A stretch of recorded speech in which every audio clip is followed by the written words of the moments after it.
Bismillahirrahmanirrahim. Assalamualaikum warahmatullahi wabarakatuh. Alhamdulillah, salatu wassalamu ala rasulillah wa ala alihi wa sahbihi wa ala. Ikhwan dan akhwat yang dirahmati oleh Allah subhanahu wa ta'ala, kita lanjutkan bahasan kita dari syarah kitab Tauhid, masih dalam bab yang sama, bab maja'a fi sabr atau sabr ala aqdarillah, bab tentang bersabar atas takdir-takdir Allah atau musibah-musibah yang menimpa, ya. Kemudian al-muallif Syekh Muhammad bin Wahab rahimahullah ta'ala membawakan hadis berikutnya dari Anas bin Malik, di mana Nabi SAW bersabda, "Idza aradallahu bi 'abdihi al-khaira ajjala lahu al-uqubata fid dunya, wa idza arada bi 'abdihi syarra amsaka anhu bi dhanbihi hatta yuwafiya bihi yaumil qiyamah." Jika Allah menghendaki kebaikan bagi seorang hamba, maka Allah segerakan hukumannya di dunia. Dan jika Allah menghendaki keburukan bagi seorang hamba, maka Allah menahan, ya, hukumannya dengan dosa-dosanya, dan Allah akan membalas dengan penuh dosa-dosanya pada hari kiamat kelak. Hadis ini memberi faedah kepada kita tentang bahwasanya musibah yang menimpa salah satu bentuk hukuman yang Allah berikan kepada seorang hamba, yang itu bisa menggugurkan dosa-dosanya, ya, sehingga semakin banyak musibah yang menimpanya, semakin banyak dosa-dosa yang digugurkan. Karena yang menyebabkan manusia bermasalah di dunia, di alam barzakh maupun di akhirat adalah dosa-dosa. Ikhwan dan akhwat yang dirahmati Allah Subhanahu wa taala, kalau kita berbicara tentang dosa, ya, warnanya hitam aja kan, enggak ada yang lain. Panitia, ada warna yang lain? Dosa, ya. Tahu bahwasanya dosa-dosa, ya, sebabnya banyak, ya.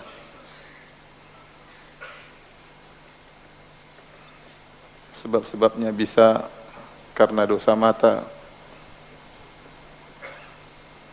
kemudian dosa lisan, kemudian dosa badan, ya, kemudian dosa hati, ya. Dan setiap hari kita tidak terlepas dari salah satu dari dosa-dosa ini. Oleh karenanya dalam hadis qudsi Allah mengatakan, "Ya ibadi, innakum tukhti'una bil-laili wan-nahar." Wahai hamba-hambaku, sungguhnya kalian berdosa, ya, setiap malam dan setiap siang, ya. Siapa yang selamat sekarang di zaman sekarang dosa mata? Enggak ada yang selamat, ya. Yang buka YouTube berarti dia berdosa. Enggak mungkin dia nonton YouTube syar'i. Kanan kirinya, ya, apalagi yang lagi trending, dia pasti lihat wanita terbuka apa? Auratnya, pasti, ya. Yang nonton berita pasti juga nonton melihat wanita yang terbuka auratnya, apalagi yang nonton bioskop, ya. Ya. Dosa mata sudah tiap hari kita lakukan. Dosa lisan, ya, baik apa yang kita omongkan terhadap istri kita, kadang kita berdosa. Terkadang kita ngomong sama anak-anak kita, kita bikin dosa. Kita ngomong di grup terkadang bikin dosa, ya. Baik omongan maupun komentar, semuanya mendatangkan apa? Dosa. Belum badan, apa yang kita pukul, apa yang kita langkahkan dari kita. Belum hati, hati kita siapa yang bersih, siapa yang hatinya selamat dari dengki, dari hasad, dari suudzon kepada orang lain, ya. Dari, ya, sombong, keangkuhan, ya, dan banyak penyakit-penyakit hati yang menimpa, ya. Kata Allah Subhanahu wa taala, "Ya'lamu kha'inatal a'yun wa ma tukhfi sudur." Allah Maha mengetahui pengkhianatan lirikan mata, dan Allah Maha mengetahui apa yang tersembunyi dalam hati kita, apa yang kita sembunyikan, baik hasad, dengki, riya, ujub, semuanya Allah tahu. Jadi kita sadar bahwasanya tiap hari kita melakukan apa? Dosa, ya. Lagi di zaman now sekarang ini, sumber-sumber dosa sangat banyak, dan kita mendatangi sumber-sumber dosa tersebut, ya. Maka dosa-dosa tersebut, kata Syekh Islam Ibnu Taimiyah rahimahullah taala, bisa dihilangkan oleh Allah Subhanahu wa taala sekitar dari 10 sebab. Dosa-dosa seorang hamba bisa dihapuskan oleh Allah Subhanahu wa taala. Namun bisa kita klasifikasikan penggugur dosa, ya, bisa kita klasifikasikan menjadi 3. Yang pertama adalah dari sang hamba. Yang kedua dari selain dirinya. Yang ketiga dari Allah Subhanahu wa taala.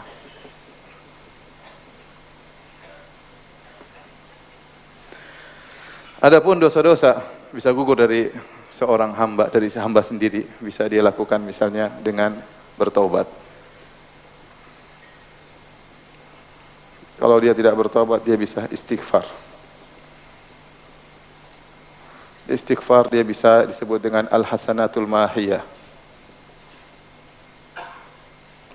Itu amal-amal soleh yang menggugurkan dosa-dosa.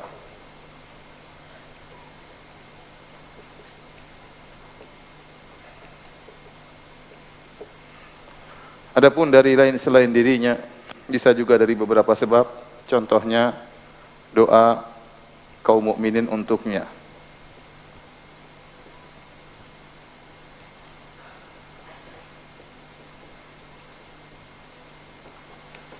Kemudian bisa juga ya doa malaikat kepadanya.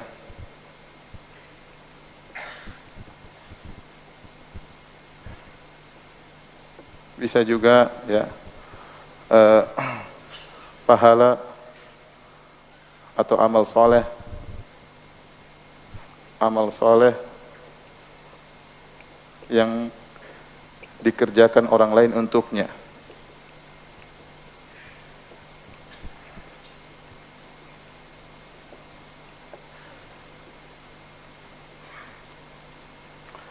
Kemudian dari Allah Subhanahu wa taala bisa kita bagi juga ya menjadi beberapa ya klasifikasi seperti ya di dunia.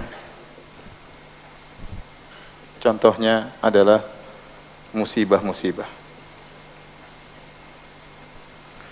Di alam barzakh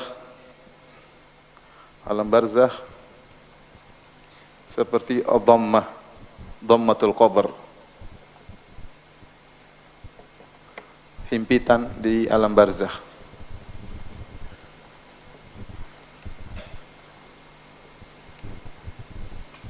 Dan bisa juga azab kubur. Kemudian di akhirat seperti ahwal yaumal qiyamah. Dahsyatnya hari kiamat, kata para ulama, ini mengurangi dosa-dosa. Dan bisa jadi di atas sirat ya, siksaan di atas sirat.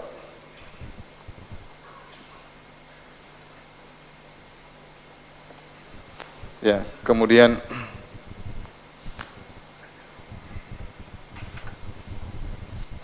di antaranya ya, yang paling spesial adalah ampunan Allah.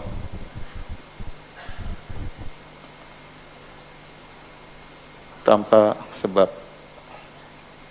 apapun kecuali rahmat Allah.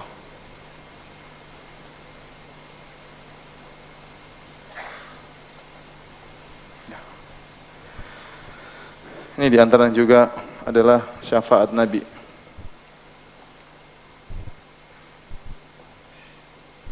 sallallahu alaihi wasallam. Baik. Inilah kira-kira hal-hal yang bisa menggugurkan dosa-dosa seorang hamba. Kita perinci satu demi satu ya.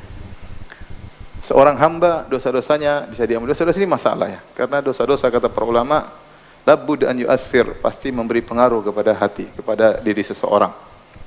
Paling tidak akan menimbulkan iswidadul qalb, hati menjadi hitam ya. Bukankah setiap orang melakukan dosa, maka kata Nabi nukitat fi qalbihi nuktatun sauda, maka dibuat titik hitam di hatinya.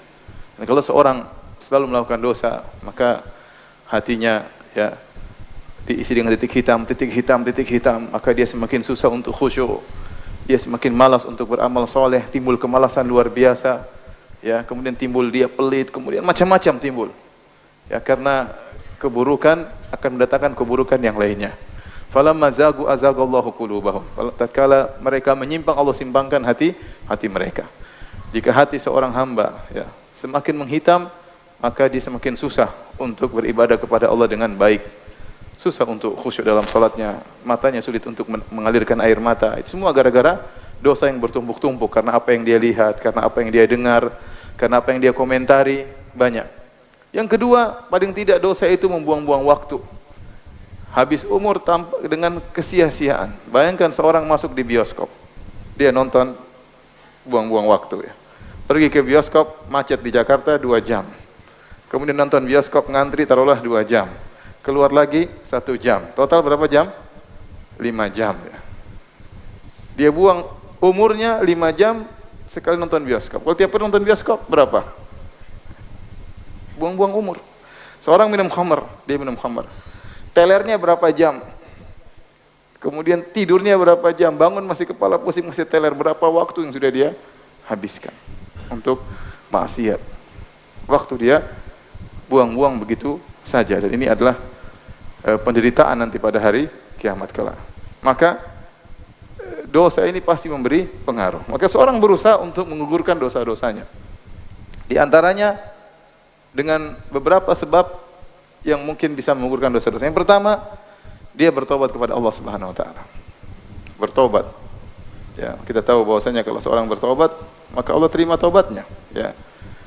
Qul ya ibadiyalladzina asrafu ala anfusihim la taqnatu min rahmatillah innallaha yaghfiru dzunuba jami'an innahu huwal ghafurur rahim. Kata Allah Subhanahu wa taala, katakanlah, ya, wahai hamba-hambaku yang tenggelam berlebih-lebihan dalam bermaksiat, janganlah kalian putus asa dari rahmat Allah. Sungguhnya Allah mengampuni seluruh dosa, sungguhnya Allah Maha Pengampun lagi Maha Penyayang. Ini ayat yang sangat memberi harapan kepada para pelaku maksiat. Alam ya'lamu annallaha yaqbalu taubatan ibadih. Tidakkah mereka tahu bahwasanya Allah menerima taubat dari hamba-hambanya? Dan di antara nama Allah adalah At-Tawwab, yang Maha menerima taubat. Kalau seorang enggan bertaubat, maka dia berdoa kepada Allah Subhanahu wa taala, Rabbighfirli wa tub alayya. Innaka antat tawwabur rahim. Ya Allah, ampunilah aku dan anugerahkanlah kepadaku taubat. Karena ada seorang dia tidak bisa bertobat. Dia mau bertobat masih masih ditawan oleh maksiat hawa nafsu yang dia lakukan, sehingga dia tidak bisa bertobat, ya. Sehingga dia tidak bisa bertobat dengan berbagai macam alasan yang dia ungkapkan, sehingga dia belum mau bertobat. Maka diminta kepada Allah agar menganugerahkan taubat kepadanya. Di antara doanya, wa tub alayya, ya Allah, terimalah taubatku, atau ya Allah, anugerahkanlah kepadaku untuk bisa bertobat. Kalau orang bertobat, dia ampuni dosa-dosanya. Istighfar, orang beristighfar juga dia ampuni dosa-dosanya. Ya, apa bedanya istighfar dengan taubat? Sudah pernah kita bahas. Istighfar tidak melazimkan taubat. Bisa jadi orang masih terus bermaksiat dan dia istighfar, tapi dia bermaksiat lagi dan dia istighfar. Kalau taubat, dia tinggalkan maksiat apa? Tersebut. Dia tinggalkan maksiat tersebut. Dan kita yakin kalau seorang sudah bertaubat, maka Allah pasti menerima taubatnya. Jadi masalah apakah seorang memenuhi persyaratan taubat? Yang kata para ulama, persyaratan taubat di antaranya apa? Meninggalkan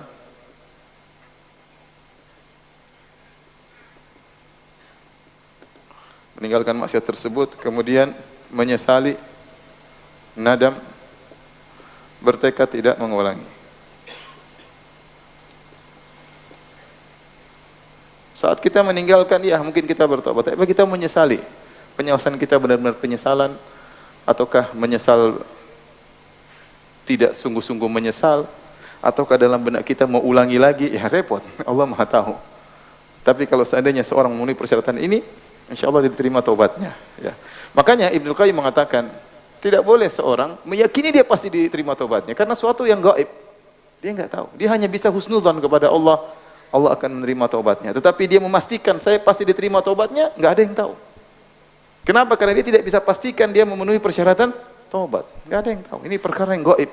Yang tahu hanya Allah Subhanahu wa taala. Ya. Taib. Dia bertobat, dia beristighfar. Kalau dia bisa melakukan amalan-amalan yang bisa menghapuskan dosa-dosanya, disebut al-hasanat al-mahiyah. Ya. Amalan kebajikan yang bisa menghapus dosa-dosa ini juga penting. Seperti kata Nabi SAW, ya, as-salawatul khams, wa Ramadan ila Ramadan, wal jum'ah ila al-jum'ah. Ya. mukaffaratun lima bainahunna ijza sunibal kabair. Salat 5 waktu antara salat satu dengan yang lainnya, antara Jumat yang satu dengan Jumat yang lainnya, antara Ramadan yang satu dengan Ramadan yang lainnya akan menghapuskan dosa-dosa di antara keduanya jika dijauhi dosa-dosa besar. Maka orang melakukan amalan-amalan kebajikan tersebut bisa saja menghapuskan dosa-dosa yang dia lakukan. Ini sangat penting. Dan banyak hadis-hadis menunjukkan amal-amal soleh bisa menghapuskan dosa-dosa. Ya. Makanya Allah mengatakan, Innal hasanati yudhibna sayyiat. Sungguhnya kebaikan-kebaikan akan menghilangkan dosa-dosa. Kata Allah, wa aqimis salata tarafayn nahari wa zulafan minal lail. Innal hasanati yudhibna sayyiat. Dirikanlah salat ya di pagi hari, petang hari dan di malam hari, sungguhnya kebaikan-kebaikan akan menghapuskan dosa-dosa. Al-umrah ilal umrah kafaratu lima bainahum. Antara umrah yang satu dan umrah yang lain akan menghapuskan dosa-dosa di antara keduanya. Ya, Ramadan satu dan Ramadan yang lain akan menghapuskan dosa-dosa di antara keduanya, ya. Man shoma Ramadhana imanan wa ihtisaban ghufira lahu ma taqaddama min dzambi. Barang siapa yang berpuasa dengan penuh keimanan dan penuh berharap akan diampuni dosa-dosa sebelumnya. Nah, kaidah di sini semakin banyak kebajikan yang kita lakukan, maka dia akan melebur dosa-dosa yang kita lakukan, ya. Makanya kata Nabi sallallahu alaihi wasallam, wa atbi'is sayyi'atal hasanata tamhuha. Kalau kau melakukan maksiat, segera lakukan kebajikan-kebajikan. Niscaya kebajikan tersebut akan menghapuskan dosa yang kau lakukan. Ya, kita punya kaidah kata sebagian ulama, dosa-dosa itu ibarat najis dan amal soleh ibarat air yang menghilangkan najis tersebut. Kalau air begitu banyak, maka najis-najis yang kecil langsung hilang, Idza balagal ma'u kullataini lam yahmilil khabath. Kalau air sudah mencapai 2 kullah, sudah sangat banyak, maka ada najis-najis kecil tidak berpengaruh. Maka seorang dalam kehidupan dunia berusaha melakukan kebajikan yang banyak, berbakti kepada orang tua, salat malam, baca Quran, sedekah. Sehingga kalau dia melakukan maksiat kecil, Allah tidak anggap. Kenapa? Karena dia punya lautan apa? Kebajikan. Ya. Mumpung kita masih hidup, masih bisa kita beramal soleh. Ya. Masih bisa kita berzikir, masih bisa baca Al-Quran, masih bisa kita salat malam, masih bisa berbakti kepada orang tua. Ya, mumpung kita masih punya umur. Maka ini namanya al-hasanat al-mahiyah. Ini juga bisa menggugurkan apa? Dosa-dosa. Taib. Bisa juga dosa-dosa gugur dari sebab selain dirinya. Dari sebab selain dirinya. Ya. Di antaranya doa kaum mukminin untuknya. Seperti salat janazah. Seperti apa salat janazah? Orang kemudian salat, kemudian mendoakan dia. Bahkan Nabi SAW berkata, ma min muslimin yamut, tidaklah seorang muslim meninggal dunia, ya. Kemudian salat kepada dia 40 lelaki la yusyrikuna billahi syai'an illa sya'afahumullahu fihi. Kemudian ada 40 orang bersemuanya ahli tauhid menyolatkan dia salat janazah, kecuali Allah akan menerima syafaat mereka untuk lelaki ini. Makanya kalau ada saudara kita yang meninggal, kita berusaha disolatkan di tempat orang-orang yang bertauhid, yang bersih tauhid mereka, jauh dari kesyirikan. Karena kalau ada 40 orang yang ahli tauhid, yang tidak berbuat syirik sama sekali, hati mereka benar-benar murni, ya, maka syafaat mereka akan diterima untuk mayat tersebut. Ya. Jadi demikian juga kita dianjurkan untuk berziarah kubur. Tatkala kita ziarah kubur, kita mendoakan mereka. Ya, nas'alullaha lana wa lakumul afiyah. Kami mohon kepada Allah untuk kami dan untuk kalian wahai para penghuni kubur keselamatan. Doa-doa itu bermanfaat. Kemudian juga sering kita berdoa, Allah maghfiril muslimina wal muslimat wal mu'minina wal mu'minat ala yaiminhum wal amwat. Ya Allah, ampunilah orang-orang beriman, laki-laki maupun perempuan yang hidup maupun sudah meninggal dunia. Jadi doa bermanfaat. Dosa-dosa bisa digugurkan gara-gara apa? Doa orang lain, ya. Apalagi doa anaknya, ya. Kata Nabi SAW, ya, idza matal insan inqata amal illa min thalath. Kalau seorang manusia meninggal dunia, terputus amalannya kecuali dari 3. Pertama, shadaqatun jariyah, sedekah jariyah. Yang kedua, ilmun yuntafa'u bi, ilmu yang bermanfaat. Yang ketiga, waladun salihun yad'u lahu. Maka berusahalah antum memiliki anak-anak yang saleh, karena yang setia mendoakan antum adalah anak-anak yang saleh. Teman-teman jangan harap doain ente. Dia doakan sekali-sekali, tidak selalu. Ente lagi sakit, dia doakan. Ente lagi celaka, dia doakan. Kalau ente enggak celaka, mungkin enggak didoain. Ente enggak sakit, mungkin. Ente meninggal dunia, rahimahullah. Selesai. Semoga Allah merahmati dia, dia salat selesai. Tapi yang setia doain tiap salat 5 waktu siapa? Anak-anak. Istri setia doakan kita kalau dia nggak kawin lagi. Kalau dia kawin lagi, wallahu alam bisawab. Ternyata suami barunya lebih soleh daripada antum, ya. Lebih banyak duitnya, lebih sayang, kata dia kurang ajar dulu suami sayang dulu. Tapi yang setia mendoakan kita siapa? Anak-anak. Jadi ente harus berjuang, mengeluarkan biaya, mengeluarkan tenaga, sisihkan waktu untuk mendidik anak-anak. Karena dia sangat bermanfaat untuk menghapuskan dosa-dosa antum kalau antum sudah meninggal dunia. Bukankah dalam hadis, inna rajula la turfa'u darajatuhu fil jannah, ada seorang diangkat derajatnya di surga. Dia mengatakan, anna li hadza, kok bisa? Dikatakan kepadanya, bistighfari waladika lak, karena anakmu senantiasa memohonkan ampunan bagimu. Doa malaikat. Allah Subhanahu wa taala berfirman, alladzina yahmiluna arsya wa man hawlahu yusabbihuna bihamdi rabbihim wa yu'minuna bihi wa yastaghfiruna lilladzina amanu. Rabbana wasi'ta kulla syai'in rahmatan wa ilma faghfir lilladzina tabu wattaba'u sabilaka wa qihim adzabal jahim. Rabbana wa adkhilhum jannata allati wa'adtahum wa man salaha min abaihim wa azwajihim wa dzurriyyatihim. Ya, kata Allah Subhanahu wa taala, dan malaikat pemikul arsy, ya, dan yang bertasbih di sekitar arsy, mereka beriman kepada Allah Subhanahu wa taala. Wa yastaghfiruna lilladzina amanu, dan mereka memohon ampunan untuk orang-orang yang beriman. Subhanallah.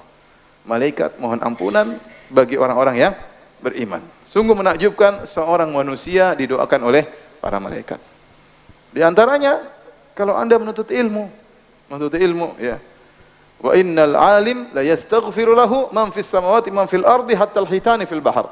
Kata Nabi, sungguh seorang yang alim, maka akan memohon ampunan kepadanya seluruh yang di langit maupun yang di bumi, bahkan ikan di lautan. Malaikat akan memohonkan ampunan bagi orang-orang yang menuntut ilmu sehingga menjadi orang yang alim.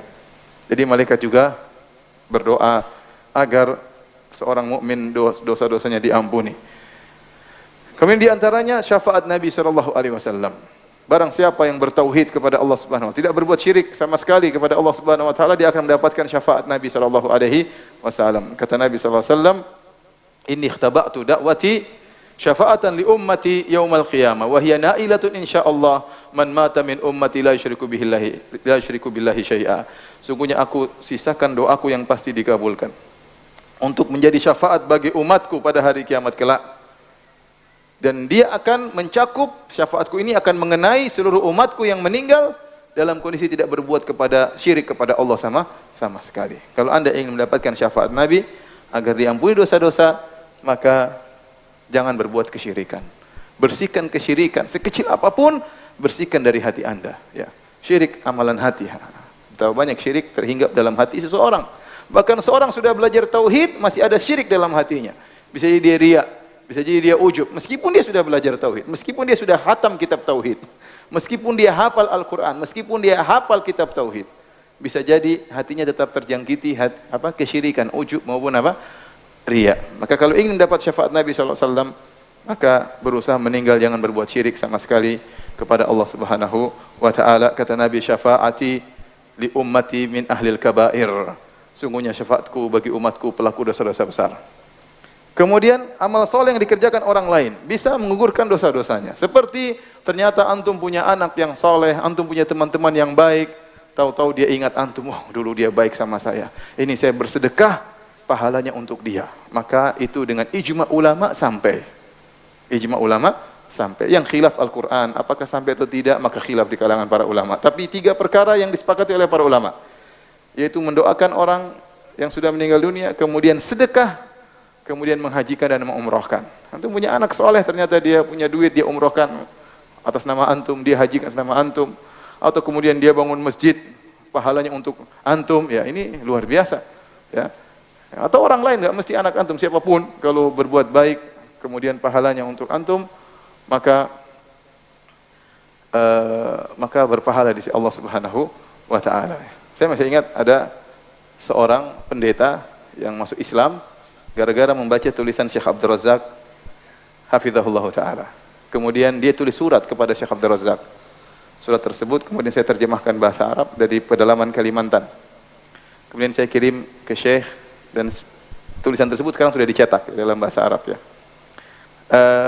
Begitu sampai di salah seorang donatur di Madinah, ya, maka dia pun menghajikan pendeta ini yang meninggal, mungkin belum umroh juga, apalagi haji.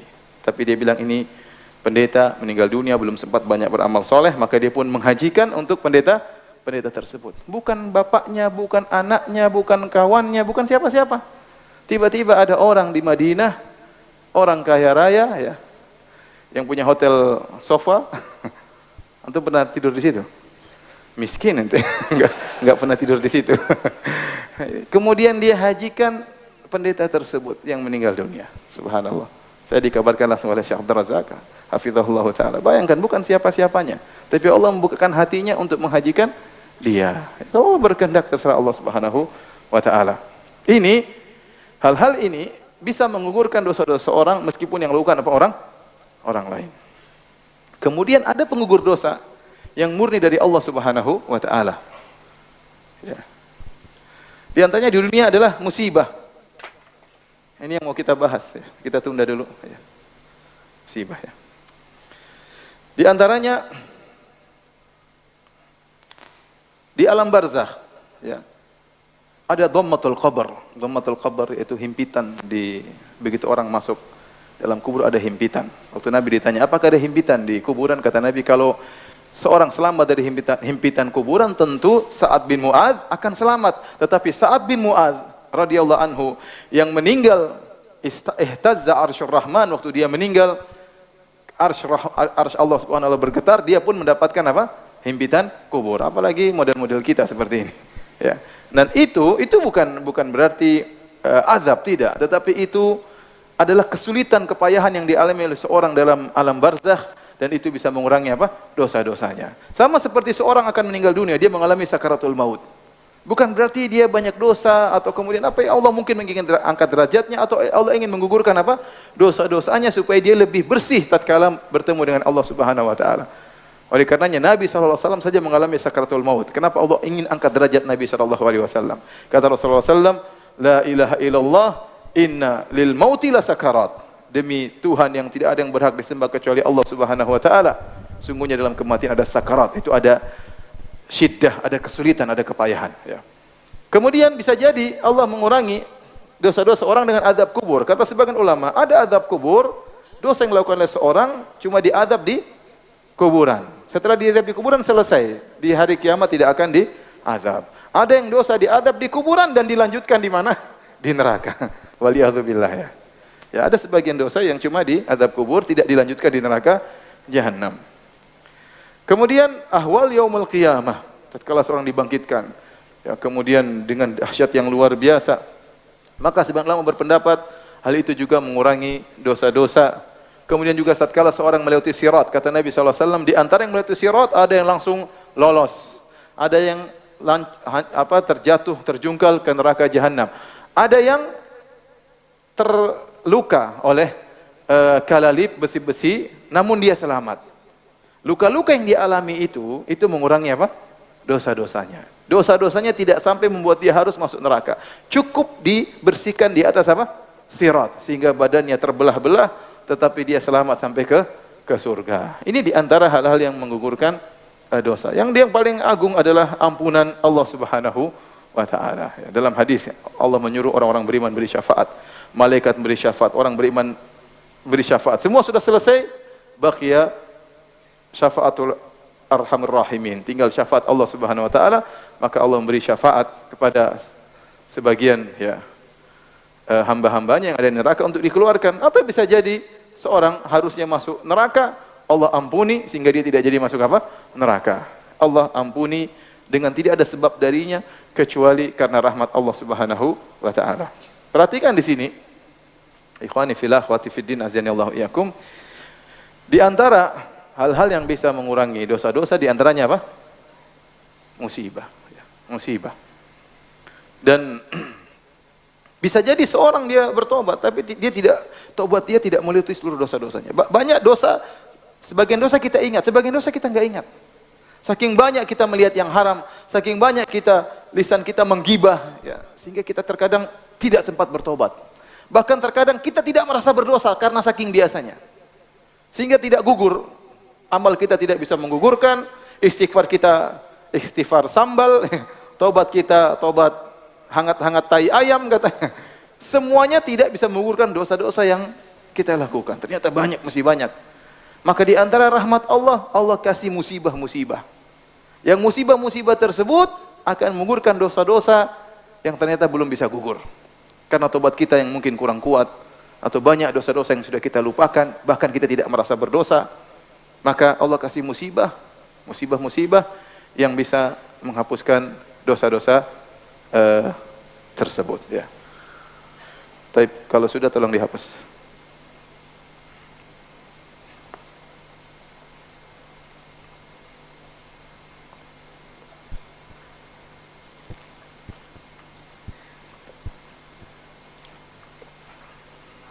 Sebentar. Untung foto yang cepat, foto aja lama.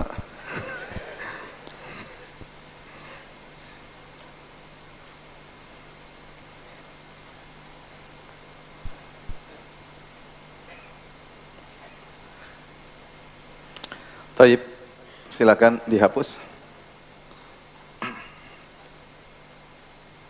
Sudah, hapus.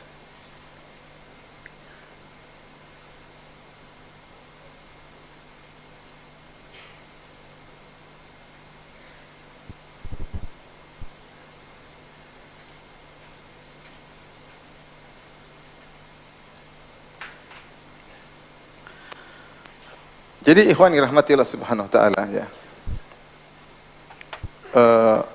Musibah ternyata menggugurkan apa? Dosa-dosa ya. Segala perkara yang menyakitkan, yang tidak mengenakan, maka itu akan menggugurkan dosa-dosa ya. Seperti dalam hadis tatkala ada seorang mengeluh tentang demam, kata Nabi sallallahu alaihi wasallam, la tasubbil humma. Janganlah engkau mencela demam. Fa innaha tudhibu khataya bani Adam kama yudhibul kir khabathal hadid. Sungguhnya demam itu bisa menggugurkan dosa-dosa sebagaimana alat pandai besi menghilangkan karatan besi. Dalam hadis kata Nabi sallallahu alaihi wasallam, la yusibu al-muslim min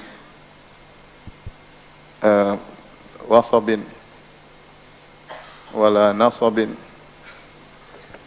wala hammin wala hazanin wala ghammin wala adhan hatta syauka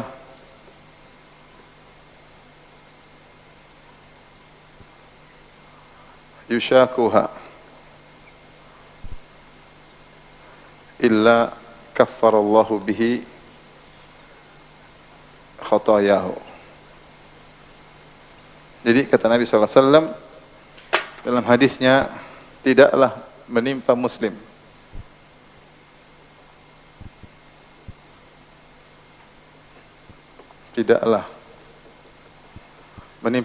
apakah ya sakit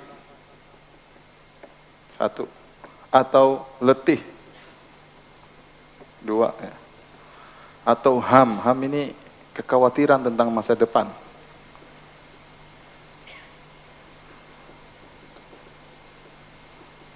tentang hari kemudian.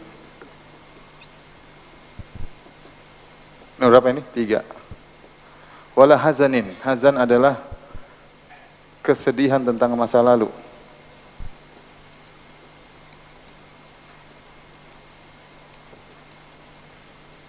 Berapa?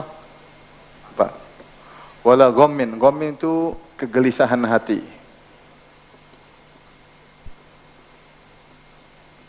Berapa ini? 5. Wala adzan. Adzan gangguan orang lain. Diteror, digoda, gangguan apa? Orang lain. Dikata-katain, digibahin, difitnah. Ya, ini keberapa? 6. Sampai duri yang mengenainya. Kecuali Allah akan menghapuskan dosa-dosanya.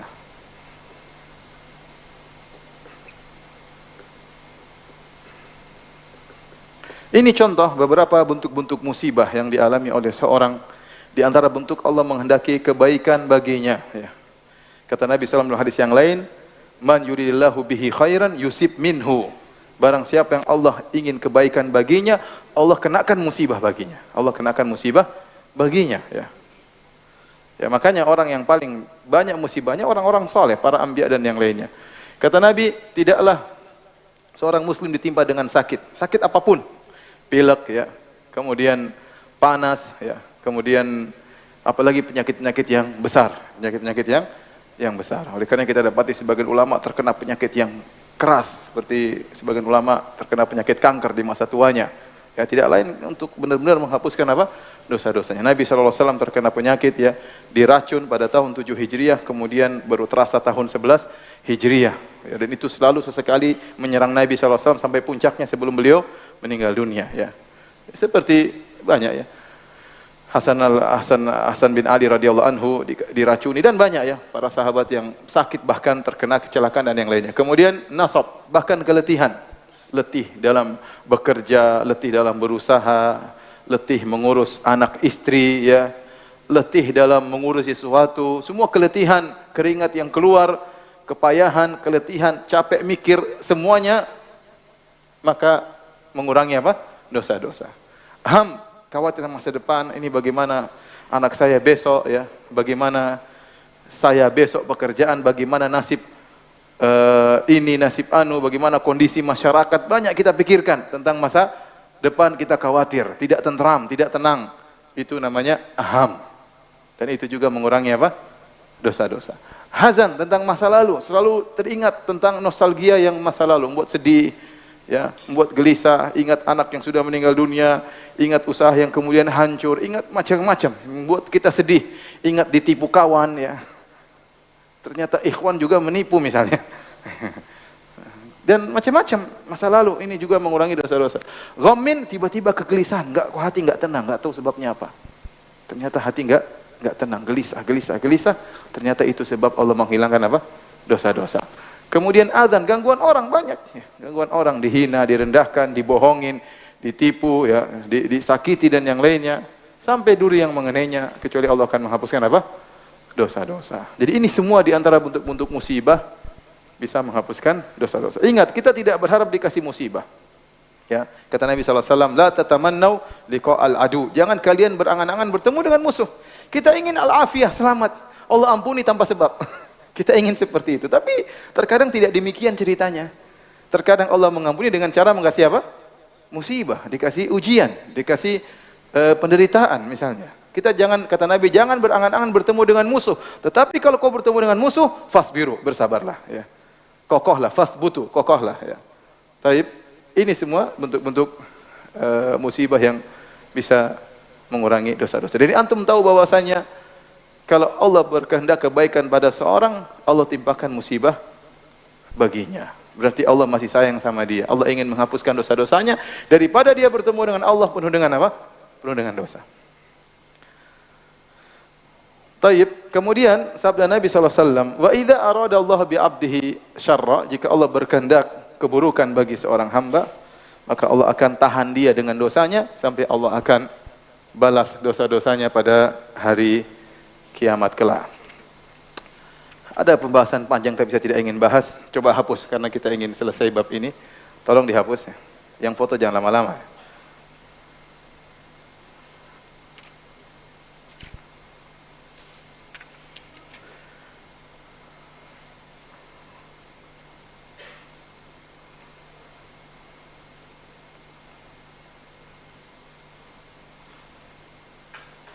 Kita masuk hadis berikutnya, hadis terakhir dalam bab ini. Kata Nabi SAW, inna idhamal jazai ma'a idhamil bala. Sungguhnya besarnya balasan sesuai dengan besarnya ujian. Wa inna allaha idha ahabba qawman ibtalahum. Sungguhnya kalau Allah mencintai suatu kaum, Allah menguji mereka. Faman radhiya falahu ridha. Barang siapa yang ridha dengan ujian tersebut, maka dia akan peroleh keridhaan Allah Subhanahu wa taala. Kemudian wa man sakhita falahu as-sakhtu, maka barang siapa yang murka atau marah dengan ujian tersebut, bagi dia kemarahan Allah Subhanahu wa taala. Ini hadis 3 potong, ya. Pertama, kata Nabi sallallahu alaihi wasallam, potongan pertama, inna idhamil jaza ma'a idhamil bala. Kata Nabi sallallahu alaihi wasallam, sesungguhnya, ya, Ana ini nulis begini supaya siapa tahu antum tahu bahasa Arab ya. Kalau nggak tahu juga ya sudah, musibah. Sungguhnya besarnya. Satu-satu ya. Besarnya pahala berbanding lurus atau sama dengan besarnya ujian. Oleh karenanya orang yang semakin tinggi imannya, semakin berat ujiannya. Waktu Nabi SAW ditanya, "Man asyadun nasi balaan?" Siapa orang yang paling berat ujiannya? Kata Nabi SAW, "Al-anbiya," para nabi. "Tsumma man?" "Tsumma as-salihun." Kemudian orang-orang soleh. "Tsumma man?" Kemudian siapa? "Tsumma amsal fal amsal." Kemudian yang semakin soleh, semakin soleh. Kemudian kata Nabi SAW, "Yubtala rajulu ala qadri imanihi." Seorang diuji dengan berdasarkan keimanannya. In kana fi imanihi salabatun zida fi balaihi. Kalau ternyata diuji imannya kokoh, Allah tambah ujiannya. In kana fi imanihi riqatun khufifa anhu. Kalau ternyata imannya lemah, Allah kurangi ujiannya. Iya, kata orang semakin pohon terbang semakin pohon tinggi, semakin diterpa dengan angin yang semakin apa? Besar ya. Maka kalau Anda beriman, maka siap-siap untuk diuji. Tidak mungkin Anda enggak diuji, pasti diuji ya. Pasti diuji. Nah, apakah musibah itu sendiri merupakan pahala? Ya, timbul pertanyaan. Ya. Apakah musibah itu secara zatnya merupakan pahala atau penggugur dosa? Ya. Artinya kalau orang terkena musibah pasti dapat pahala. Orang terkena musibah pasti digugur dosa-dosanya. Apakah demikian? Maka Ibn Taimiyah rahimahullah taala dalam Majmu' Fatawa jilid 10 dikokohkan oleh Ibnu Qayyim dalam kitabnya Miftah Daris Sa'adah jilid 1, mereka menjelaskan bahwasanya musibah itu ada dua ya. Jawabannya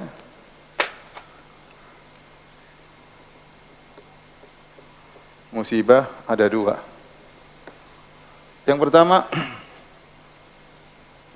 musibah yang timbul karena amal soleh seorang hamba.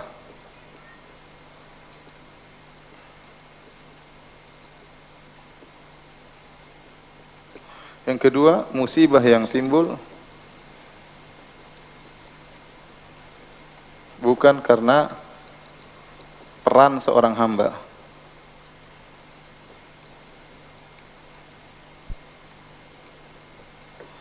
Contohnya ini, contoh Allah berfirman dalam surat At-Taubah, kata Allah Subhanahu wa taala, "Dzalika bi annahum la yusibuhum dhama'un wala nasabun wala makhmasatun fi sabilillah wala yata'una mawti'an yaghidul kuffar wala yanaluna min aduwwin nailan illa kutiba lahum bihi amalun salih. Innallaha la yudhi'u ajral muhsinin wala yunfiquna nafaqatan saghiratan wala kabiratan wala yaqta'una wadiyan illa kutiba lahum." Kata Allah Subhanahu wa taala tentang orang-orang yang berjihad, hal itu dikarenakan tidaklah menimpa orang-orang yang berjihad dhama'un, rasa haus, wala nasabun, rasa letih, wala makhmasatun, rasa lapar. Haus, letih, lapar bukan keinginan para mujahidin, tetapi itu konsekuensi dari mereka berjihad. Tatkala mereka keluar menuju musuh, mereka pasti kehausan, mereka pasti apa? Kelaparan yang sangat parah, dan mereka juga pasti apa? Letih. Wala yata'una mawti'an yaghidul kufar. Ini baru yang mereka lakukan. Mereka kemudian mendatangi setempat yang buat orang kafir marah. Ya. Wala yanaluna min aduwwin nailan illa kutiba lahum. Ya. Jadi Allah menyebutkan ternyata amalan-amalan tersebut ya, di antara amalan mujahidin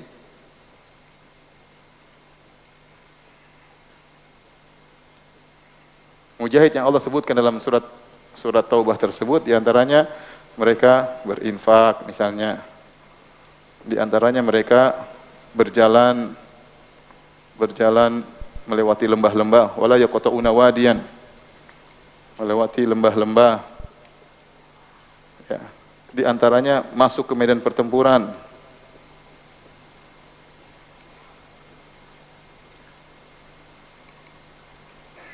Dan di antaranya yang mereka tidak sukai,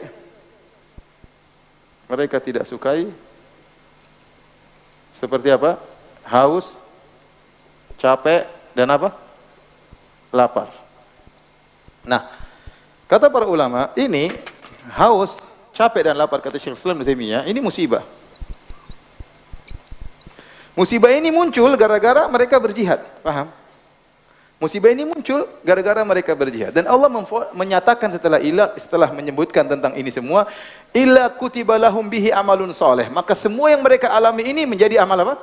Amal soleh. Sehingga laparnya berpahala, capeknya berpahala, hausnya berpahala. Paham? Ini musibah bukan mereka inginkan, tetapi timbul akibat amal soleh yang mereka apa? Lakukan. Maka zat musibah ini sendiri berpahala. Zat musibah ini berpahala. Contoh yang kedua, yang lain, model kedua. Misalnya apa? Sakit. Kemudian apa? Sakit ya. Terus apa? Cerai misalnya. Diomelin istri misalnya. Anak-anak nakal misalnya. Ini semua perkara yang menyakitkan hati. Semua ini perkara menyakitkan apa? Hati. Tetapi ini bukan peran seorang hamba sehingga terjadi musibah ini. Nah, apakah ini musibah? Apakah musibah ini berpahala secara zatnya?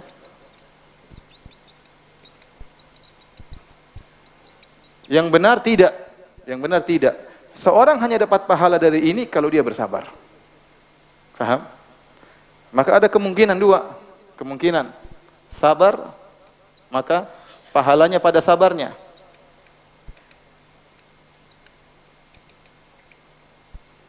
Tidak bersabar,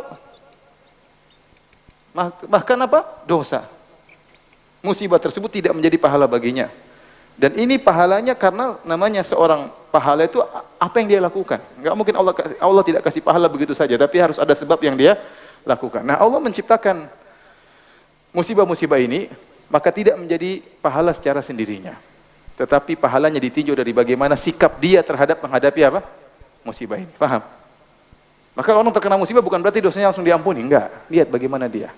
Beda dengan musibah yang dia alami gara-gara dia beramal soleh. Contohnya, para sahabat yang berhijrah meninggalkan kota Mekah di tengah jalan, kemudian kepayahan, lampu kuning dihadang oleh orang kafir. Semua yang dia alami itu apa? Berpahala. Karena itu musibah timbul gara-gara amal soleh yang dia lakukan. Paham?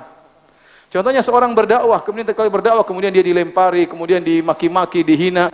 Maka semua yang dia alami berpahala. Karena musibah itu muncul akibat dia beramal apa? Soleh. Paham? Bisa dibedakan ya? Nah, kalau ini tidak, sakit, pulang-pulang ketemu anak, pulang-pulang diomelin istri, pulang-pulang uang dicuri, ya. Ini semua tidak menjadi pahala secara otomatis. Tetapi menjadi pahala tatkala bagaimana sikap orang menghadapi apa? Musibah tersebut. Ente bisa paham tidak? Saya ragu-ragu ya. Paham tidak? Hah? Paham?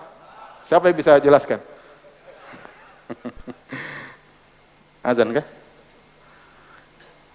Jadi ini beda ya. Azan ya. Oke, azan dulu deh. Azan dulu baru kita lanjutkan.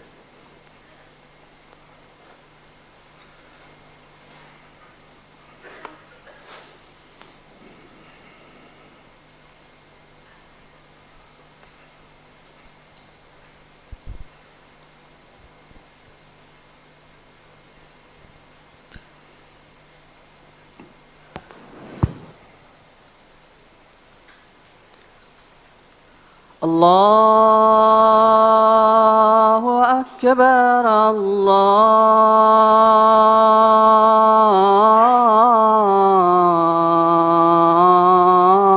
Akbar, Allahu Akbar, Allahu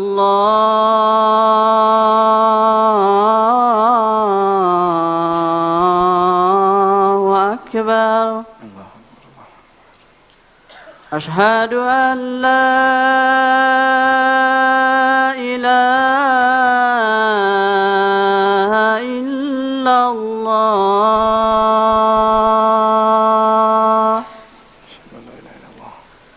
أشهد أن لا إله إلا الله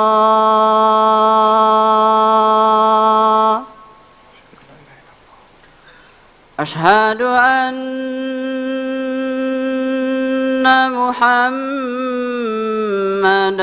رسول الله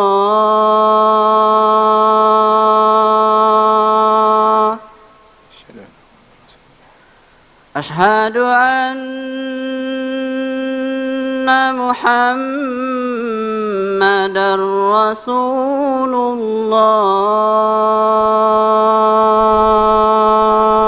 الله حي على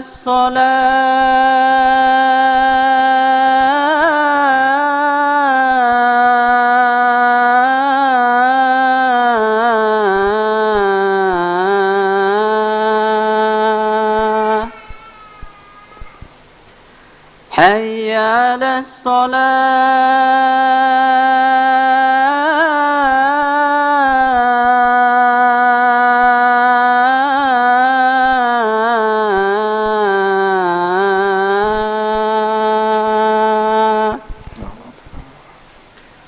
حي على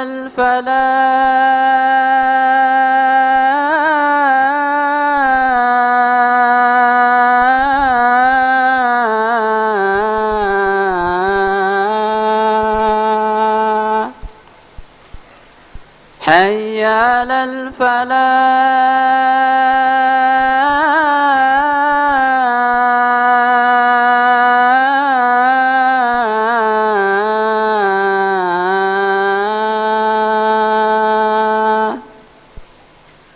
الله أكبر الله أكبر Allahu Akbar, Allahu Akbar. لا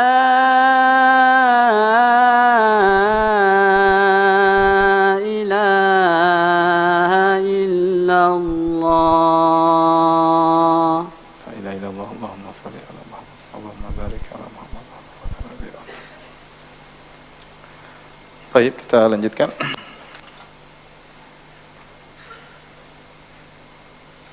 Ini sudah ya?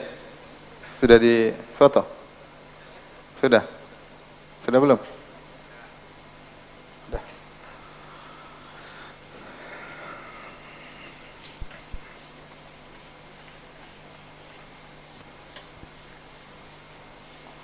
Kata Nabi SAW selanjutnya, wa inna allaha idha ahabba qauman ibtalahum. Sungguhnya kalau Allah sudah mencintai sebuah kaum, Allah menguji mereka. Faman radhiya falahu ridha, wa man sakhita falahu sukhtu. Barang siapa yang ridha dengan ujian tersebut, maka keridhaan Allah baginya, dan barang siapa yang marah, maka kemarahan Allah baginya. Ya. Sikap manusia terhadap musibah. Kita bicara tentang seorang mukmin. Kemudian bicara tentang seorang pendosa, ya. Seorang fasik. Kita bicara tentang apa? Seorang kafir. Lihat seorang mukmin, tatkala dia terkena musibah, apa yang dia alami? Banyak kenikmatan yang dia rasakan. Pertama, ya, dengan musibah tersebut, ya, tentu dia bersabar, ya. Sikapnya adalah dia bersabar dan ridha. Maka apa hasilnya? Dosa-dosanya diampuni.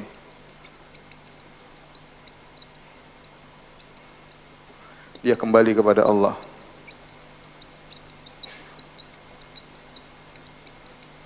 Kesombongan hilang darinya. Tadinya mungkin dia sombong, tatkala dikasih musibah, dia tahu bahwasanya tempat kembali hanya kepada Allah, ya. Hinanya manusia di hadapan dia.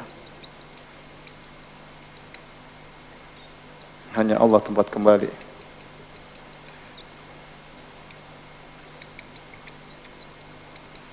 Ya. Hatinya menjadi istiqanah kembali kepada Allah Subhanahu wa taala. Kemudian hilang ujub darinya.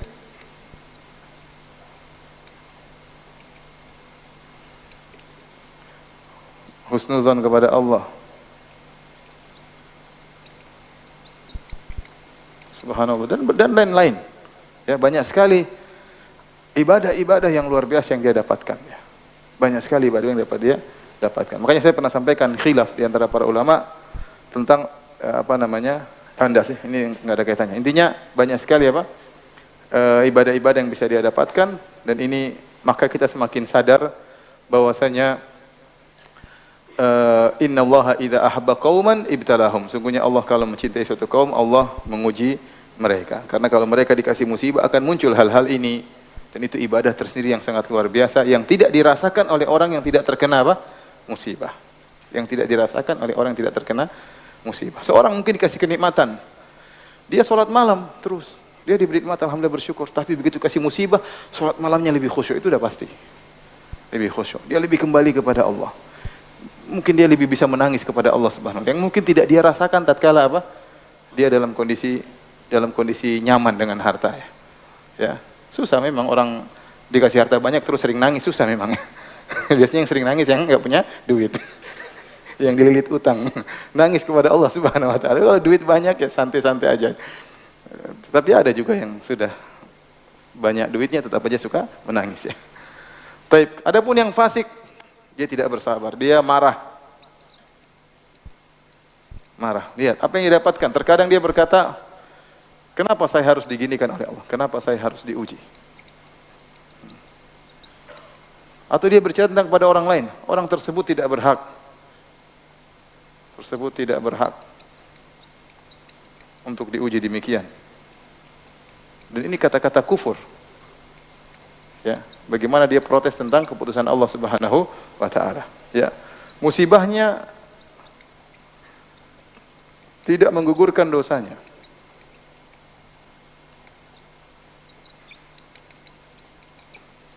Kemudian apa lagi? Justru semakin hina dirinya. Justru semakin rendah di sisi Allah.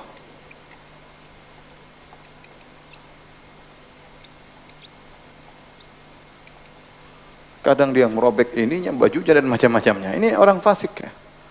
Orang beriman tidak demikian. Jadi musibah mengangkat derajat orang mukmin, musibah merendahkan derajat orang fasik ya. Akhirnya suatu saat dia dikasih musibah berupa kematian tatkala sedang bermaksiat kepada Allah Subhanahu wa taala. Waliyadzubillah ya. Adapun orang kafir, kalau dikasih musibah, mau sabar enggak sabar? Sabar enggak sabar sama saja. Atau enggak sabar, mesti mending dia sabar, tetapi musibah tersebut adalah hukuman baginya di dunia sebelum di akhirat. Kata Allah Subhanahu wa ta'ala, hum adzabun fid dunya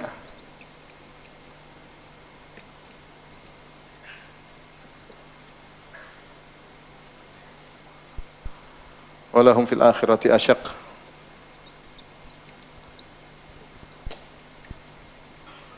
Wa ma lahum minallahi miwaq, dalam surat Ar-Ra'd. Bagi mereka azab di dunia, kemudian di akhirat juga ada azab yang lebih berat. Di dunia muqaddimah ya. Di akhirat lebih berat. Kenapa? Orang kafir dia dosanya banyak. Dia syirik, dia berdosa. Semua kewajiban yang diwajibkan kepada kita, ingat, semua kewajiban yang diwajibkan kepada kita tidak dikerjakan oleh orang kafir, dia dihitung dosa bagi mereka. Makanya waktu ditanya kepada penghuni neraka jahanam, "Masalakakum fi saqar?" Apa yang buat kalian masuk neraka jahanam? Kata mereka, "Qalu lam nakum minal musallin." Kami dulu tidak salat. Padahal mereka memang kafir. Jadi orang kafir yang tidak salat, setiap dosa meninggalkan satu salat, mereka akan tanggung pada hari kiamat. Walam nakun nut'imul miskin. Kami dulu tidak beri makan kepada fakir miskin. Juga semua kewajiban yang diwajibkan kepada kita, kalau kita enggak kerjakan kita berdosa. Mereka jelas tidak kerjakan.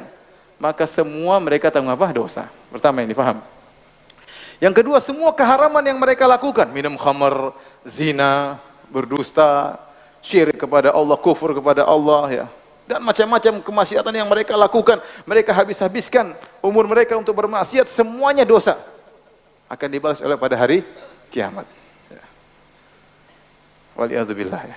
Ini di antara bentuk dosa-dosa yang harus mereka tanggung ya. Jadi kemudian seluruh kenikmatan yang mereka rasakan, makan, minum, badan gagah, ya, kemudian punya istri, punya anak, kenikmatan semuanya akan diminta pertanggungjawaban. Semuanya menjadi dosa bagi mereka. Ya, karena mereka tidak bersyukur kepada Allah Subhanahu wa taala. Tsumma latus'aluna yauma idzin 'anil na'im. Kemudian kalian semua akan ditanya tentang kenikmatan yang kalian rasakan, termasuk orang-orang kafir. Semua kenikmatan yang dia rasakan akan menjadi azab baginya. Makanya di dunia kalau dia dapat azab, maka itu cuma muqaddimah, paham? Di akhirat lebih parah. Kecuali kemudian dia mau mencari kebenaran, dapat hidayah, kemudian dia masuk Islam, maka semuanya akan berubah menjadi kebaikan. Allah ta'ala alam bisawab. Demikian saja kajian kita. Tidak ada tanya jawab, insyaallah minggu depan tunggu kabar ya. Bisa jadi libur, bisa jadi ada pengajian, nanti tunggu pengumuman. Wallahu ta'ala alam bisawab. Subhanakallah bihamdik, asyhadu an la ilaha illa anta, astaghfiruka wa atubu ilaik. Assalamualaikum warahmatullahi wabarakatuh.